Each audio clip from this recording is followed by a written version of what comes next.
Hello everyone, this is Galactic 6. Come back to you with another video. Today I'd like to talk a little about The Last of Us 2 and how it is becoming a showcase of several negative aspects of the contemporary AAA gaming industry. If you compare this game to very early ones from the dawn of video game history, you will immediately discover a huge difference. And I'm not talking about the obvious technical level. If you lived 40 years ago and played an 8-bit game on your console or your computer and imagined how it would look like 40 years in the future, of course you could probably imagine something like The Last of Us in terms of realistic 3D depiction of humans and environments, the fluidity in animations, the natural high fidelity sound, all that stuff. So in your mind, the natural thought would occur that a futuristic game will look like a movie, as it is the case. What you wouldn't imagine though is how this AAA gaming industry would grow to such an extent as to surpass even the movie industry. How large corporations would become so huge and how many millions would be spent in the production of just a single game. Long gone are the days of bedroom programmers and one-man operations, and the fact that AAA games come from large corporations with big resources, power and influence that extends well beyond their industry and affects culture and the broader society means that games, just like movies, have become platforms for pushing different agendas, ideologies, and narratives that express the interests and ambitions of the people at the helm of those corporations.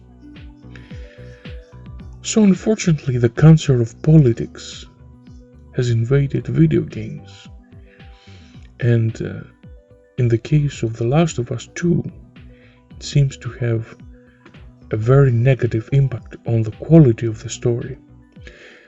And that's exactly a big problem for this game because it is heavily dependent on its narrative, just like a movie. When the leaks came out a few days ago, Sony and Naughty Dog asked the public not to spread the rumors and the leaks and not to spoil the game for others. That's a big problem for the game. If it's so much dependent on the narrative, and the leaks cause such a terrible disappointment and division among the fans, then it's not a good thing. Games have been plagued by unnecessary cinematics since the early days of the CD-ROM in the early 90s. Once the amazement from the video cutscene subsides, then comes the realization that the game underneath might be crap, which was often the case. Now, in the first Last of Us, gameplay wasn't exactly a major advantage of the game, it wasn't a highlight. It was okay and functional rather than innovative. Once you finished the game, you wouldn't really want to replay it for the sake of its gameplay. Personally, I like story-driven games the most. Single-player experiences with rich, imaginative plots and interesting characters. In the case of The Last of Us, I enjoyed it very much and the story gave me a sense of closure. But I didn't feel it needed a sequel, so I wasn't one, and I'm not one of the fans who would pre-order the game and waited eagerly for its release. So I see all this public relations train wreck with a kind of morbid curiosity. I don't have any stakes in the game. On the other hand, I'm happy that by the end of the year I have two amazing games to look forward to, Cyberpunk 2077 and Assassin's Creed Valhalla.